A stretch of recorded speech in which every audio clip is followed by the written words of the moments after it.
Hey guys, welcome back. It's Lucky here, and today we've got a fantastic video for you. We're going to be talking about the brand new fantasy extraction dungeon crawler called Dungeonborne. This is the best dungeon crawler out right now, and best of all, this game's completely free, so you can download it for free right now using the link. I'll toss it down in the description for you. So what is Dungeonborne? Dungeonborne is a PvPvE dungeon crawler where you get to choose from 8 different classes with which to explore massive sprawling dungeons. These dungeons are going to be filled with both enemy NPCs and enemy players. You'll head in and collect as much loot and gold as possible before escaping. Doing this is going to allow you to gear up your character and level up your character so that you go into the next dungeon stronger. But be warned, the stakes are incredibly high. This is a full loot game. If it sounds fun, be sure to support my channel by using the link down in the description to download the game yourself. And massive shout out to Mithril Interactive for being kind enough to sponsor this video. All right, so this game, we're going to dive in on our Cryomancer. Finding a match takes a few seconds because there's always thousands of people playing this game at every moment. So we queued right in. It took no time. I'm playing here with my friends, and we're going to walk you through what this experience is like. So we started right next to a chest, so I'm going to check that out. Hey, there's a very small helmet upgrade in that chest. And then we get into a room. There's some enemies. These are NPCs. You'll very quickly learn to identify NPC enemies from player enemies. NPCs are usually ghosts, goblins, and zombies.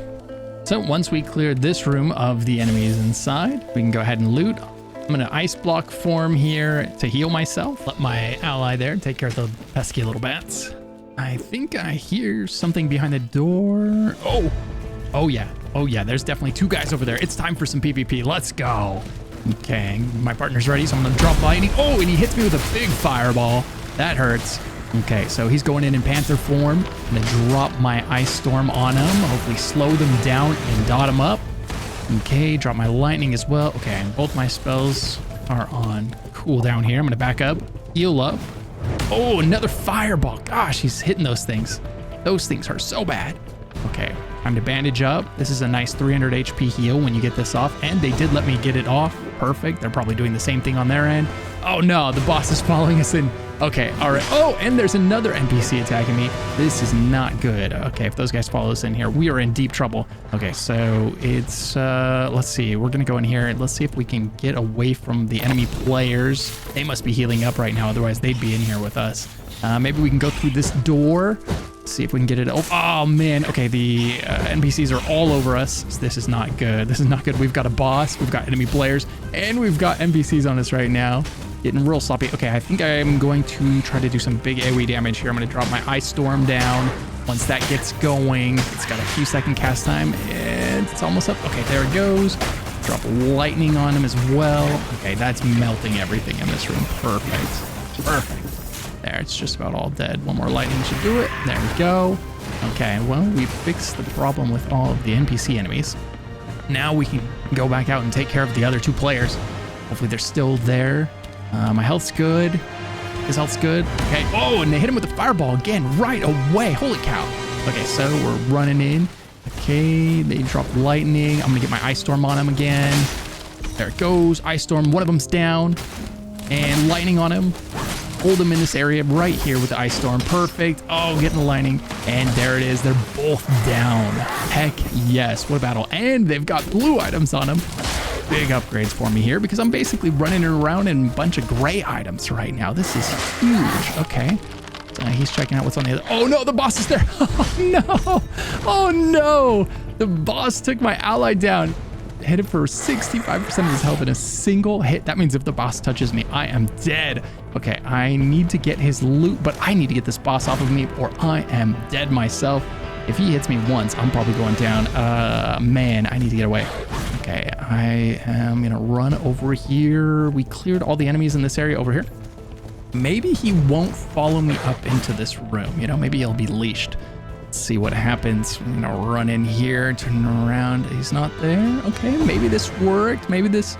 Oh no, he's definitely following me. Oh God. Okay, pop this heal real quick. He has a small heal over time with the potion. And maybe I can get this door closed before he hits me. Let's see. Close, close, close. Oh, that was way too close for comfort. My heart is racing. We have so much loot right now between the 2 enemies that we killed and my allies' loot on the floor and all the other players that are still in this game. Man, Okay, but I'm outnumbered. I'll probably run into a team of 2 if I run into other players at this point. So I'm gonna go ahead and secure his loot. If I grab all of his heirloom items, the game will automatically send them back to him after this round is over. It's a really cool feature that they've got. And I'm definitely gonna take the rest of the loot off the enemy players that we killed. Okay, some bracers, nice. What else we got? Oh, a chest piece, cool, cool. Some of this loot I'm gonna save for future runs. I'll probably throw it into my stash. Some of it I'll break down for parts so I can craft better heirlooms. And now I've got one thing on my mind. I need to get out of here because I have a lot of loot on me right now, and running into 2 other players would probably be my demise. So I think I'm gonna look for a way out because over there is a lot of enemies as well. I'm gonna kill this goblin and see what's behind this door. So let's drop a lightning on him. I'm gonna save my ice storm just in case I run into players. Okay, throw some ice with my sword, slow him down, dodge around him, and boom, killed him. Perfect, nice clean kill. And they're all perfect. Behind this door is a portal. Perfect. Now, okay, I definitely got to kill all the enemies in this room though. So let's go ahead and do that. If I try to grab the portal without killing them, they'll come and attack me and interrupt the summoning. So there we go. Drop that ice on that knight over there. And then smack him with a lightning while he's moving slow and he can't get out of it. Perfect. Okay. Kill the insect that's coming at me. Man, everything's coming right now. I got him. Just as long as other enemy players don't come while I'm getting all of this done. Oh, a blue item score. Chest piece. Oh, nice. I thought it was just going to be a treasure or something, but it's actually a chest piece. Oh man, I definitely just heard something. I hope it's not another player. I need to get out of here. Let's rearrange the inventory here. A little bit inventory Tetris. Got the blue item and I'm getting out of here, man. I need to finish this summon. Come on, come on, come on. Let me out, let me out, let me out. Almost there. Oh, good. Got out with the loot. And we are out of there. So now we can return to the lobby. And from here in the lobby, this is where you would decide what you want to do with all that loot that you just got. Do you want to wear it? There it's telling me that it just sent all those heirlooms back to my buddy. So if we come here, we can choose what we want to throw into our stash, maybe for one of our other characters. I'm going to save that blue item, you know, in case I want to wear it on one of my other characters later. Okay, so now that I know what I'm going to save, the rest, I can sell all these treasures. They're only good for selling for gold. Go to this heirloom section, and here we can break down all the gear that we want to break into parts for future heirloom crafting and upgrades. So we'll click the green hammer. Boom. All the green items in my inventory were just salvaged, giving me parts for future crafting. I'll go to the merchant to sell anything else, get it, you know, clear out my inventory. And there we go. Now, if I wasn't already stocked on potions and bandages, I would be able to craft some here, but I've got plenty because I looted all of those bodies. I'm good to go. Okay, so how does this game work? So the first thing that you're gonna do is you're going to choose your class. If you haven't already created a character, this is where you would do that. You click this right here and you get to choose between a fighter, a priest, a rogue, a pyromancer, a death knight, a cryomancer, a swordmaster, and a druid. The fighter can whirlwind his enemies to death, and if he takes the right passives, he can slow the enemies that he hits, causing them to get stuck in his whirlwind attack. The priest is great for group play because you can jump into 3-man teams and you can heal your party. The rogue is the master of stealth. You can pop in and out of stealth while assassinating your enemies. The pyromancer is the master of fire. You can hurl fireballs at your enemies and use fire to push them away. The death knight is just that. He's an undead knight that can use soul shroud to melt enemies that are nearby and send out a claw to grab enemies that are trying to run away. Then there's the cryomancer, one of my personal favorites. You can throw down an ice storm that slows and damages any enemies that are unfortunate enough to be caught within it, and you can use frost barrier to protect yourself from any incoming damage and heal yourself at the same time. The swordmaster can throw psionic blades at their enemies and summon whirling blades to surround them and do damage to anything nearby. And finally, the druid. The druid can use his primal awakening ability to transform into a panther and claw their enemies to death, while also using force of nature to summon trees and attack any enemies that make the mistake of fighting on your terms. Now, once you've chosen your desired class, you'll go ahead and enter your lobby. And here is where you really start to see all of the cool, innovative ideas that Dungeonborne is bringing to the dungeon crawler genre. And hey, if you're finding this video helpful, be sure to like and subscribe for more great videos about video games.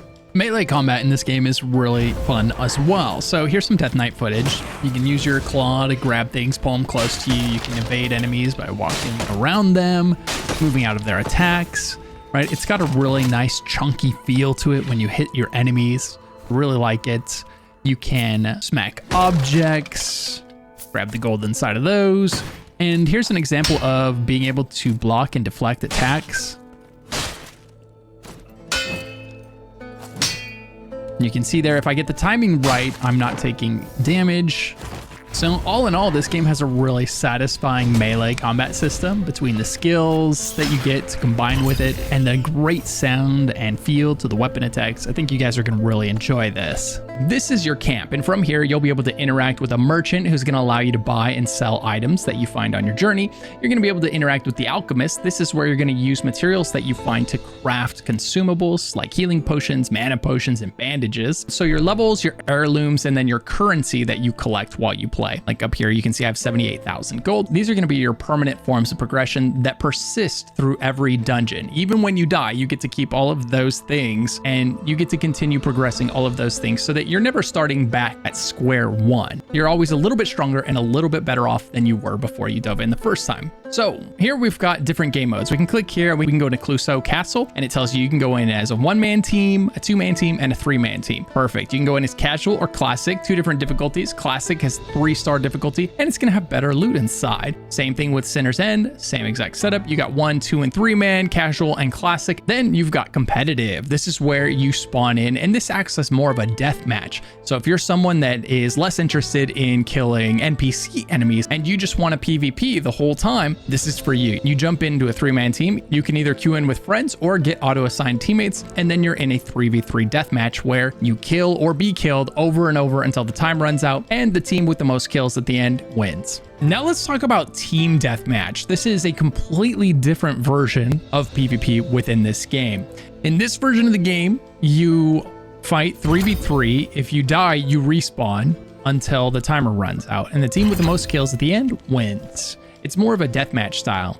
And also, one of the nice things about this is if you die, you don't lose your loot. So we're gonna jump in here, and as you notice, the game starts with all of the gear that you can put on. Both sides get to choose from purple gear for their class.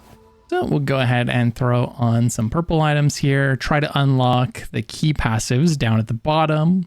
So the way these passives at the bottom work is if you meet the threshold, right here it's telling me I need 49 will to unlock that one. It's telling me that I need 33 stamina to unlock this passive. All right, now it's time to head out to the middle of the battlefield, or the arena in this case. And these arenas are much smaller, so you're gonna find your enemy real quick. Oh, my teammates are reminding me we do have friendly fire in this game, accidentally hitting me with that spell. I'm gonna drop my ice storm on this guy and go ice block to get him off of me. I'm a squishy mage, so I don't want enemies attacking me. I'll die really fast. Okay, got my health back. Enemies off of me. I'm gonna try to help out my teammate. Throw some ice spells at him. Nailed him. Got him twice. And again, and now I need to make some distance. I don't want him attacking me.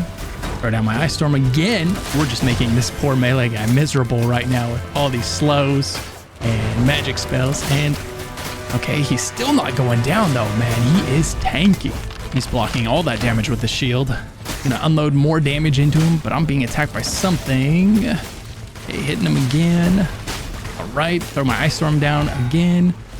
Need to make some distance. Something's attacking me. I think it's one of these trees here. Oh, nice, we got him. He finally went down, heck yes. Okay, so now we're gonna go and pursue the rest of the team.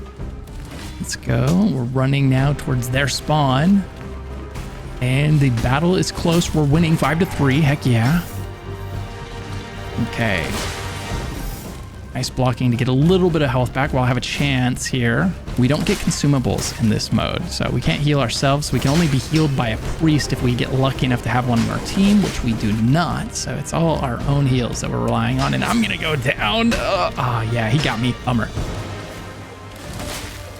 Okay, now we're running back into battle again. And climbing up the stairs. Okay, throw my AoE down. There's 2 guys up here. Drop a lightning on them. Get it off before I die. Yep. Okay, ice blocking. With very low health, just in the nick of time. Perfect. Oh, we did a number on them. They took a lot of damage there. a little bit of my health back. I'm gonna stay up here while my health is low and try to rain down some damage on my enemies. Let's see. Okay, there's another guy. Okay, getting the ice storm ready again. Okay, moving it into place. Oh, my ice block is not on cooldown this time. I've got to run. I'm able to get some distance thanks to my ice storm. Oh, accidentally hit my teammate and he's looking at me like, what the heck? Okay, slowing that guy, and he's getting stuck fighting inside the tree. Oh, he's taking a ton of damage. Oh, there he goes down. Nice. Okay, so now I've got some lightning I can cast. I am running low on spells here. Oh, got him. Perfect. Nice. Hit him there for 120 damage between those 2 hits. Easy. Okay. I'm going to try to help them out from up here. My life is still pretty low. Get the ice storm on them. And can we get it? Yes, look at those ticks going. Okay, perfect. Getting lots of damage on them.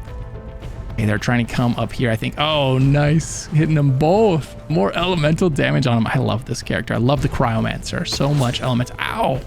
Okay, that hurts. Okay. I'm really low. Okay, shoots. Get that on this guy over there. He thinks he can just shoot me with that? Yeah, take that frost damage. Oh, guy up top. He's getting knocked down. Oh, perfect. Okay. Let's see. I'm gonna help him out down there. Get that lightning damage on him. Nice. Oh, this guy's on me. Oh man. Oh no. Oh, we're out of time, and we lost 7-9. It was close. It was a really close match. That's what you like to see. All right, now let's quickly explain how gear works in this game. So you'll notice that some items, like this item's green, but this item's more green. And that's because it has Midas Touch on it. Gain 30 coins directly to your inventory after killing a target. You can trigger that up to 3 times, right? So this is a really nice way to get extra gold. And then it says gain 60 coins directly to your inventory on first opening of each chest. So really nice passive gold that you can get from that. Alternatively, you could have something like Dragon Scale here. Damage taken is reduced by 50% upon being hit. So this is a really nice damage reduction one to get on this blue item here.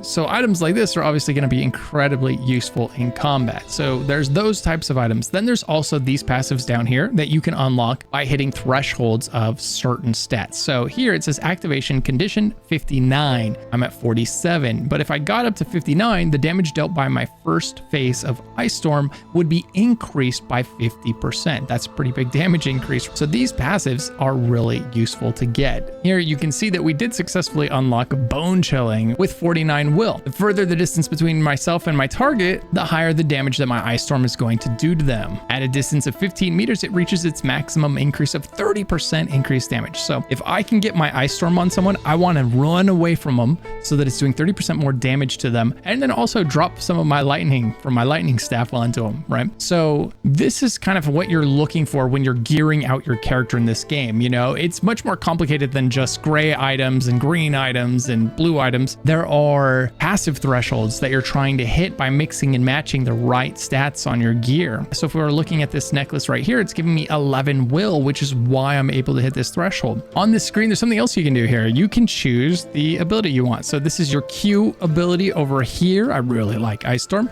And then this is your E ability over here. And I really like Frost Barrier for this, but it's not just the one ability per class. Each class can choose which abilities they want to use when they're on that class. So there is a ton of customization here, which kind of reminds me of like a Diablo type of game where you're mixing and matching the gear and the bonuses that are on the gear to try to get combinations that are going to go really well with the skills that you choose and the passives that you choose to unlock to create a build that's very much unique to you and hopefully better than your opponent's build. And thanks to the incredibly wide range of loot that you can discover, no 2 builds are going to look the same. Depending on what gear you decide to equip and which passives you decide to unlock, you can surprise your enemies with combinations that they've never seen before. So I've touched on the heirloom system, but let's dive into it in a little more detail. So the way that this works is you've got all of these items that you can choose to unlock so that you can create them for basically free in the future. It's not free, but it's pretty darn close. It only costs 2 illuminite ore, right? And we have tons of illuminite ore. We break down one piece of gear and it's giving us like 15. So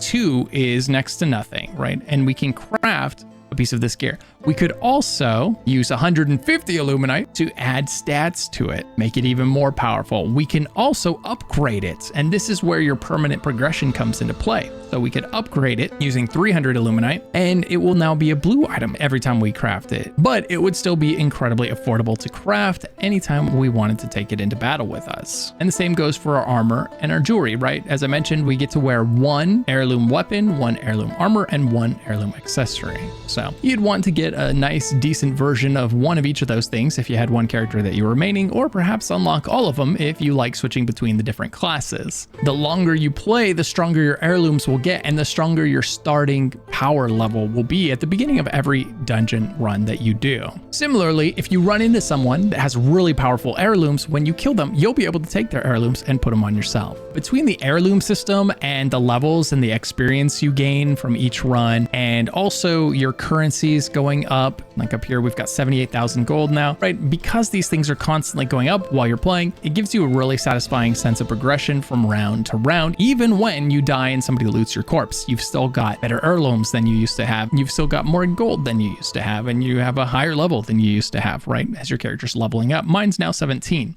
But this heirloom system is definitely my favorite addition to the dungeon crawler genre. Now, you can only wear 3 heirlooms. So what do you do with the rest of these pieces of gear before you head into battle? Well, you can either go in just with the gray items that you start with and plunder off of other people, off of barrels, off of chests, right? And get your loot that way. Alternatively, if you've played a few rounds, you're gonna have a lot of gold piling up. And so what you do then is you can come to the trading section and use the gold that you've collected. I've got 78,000 and I've been spending my gold very liberally, right? So you could easily have way more than that, and this then becomes not a terribly significant amount of gold for you to lose if you go in there and die. Likewise, if you run into someone with all that gear, you can loot them. As you saw me do earlier, I was wearing mostly gray items, and we killed that duo, and by the end of that, I was wearing mostly blue items, thanks to all the gear that they had on them. The trading post here isn't just good for buying gear, you can also sell. You can click on sell, and then you can take items from your inventory or that you're wearing, and you can sell them here. And it'll tell you, how much do you want to try to sell it for?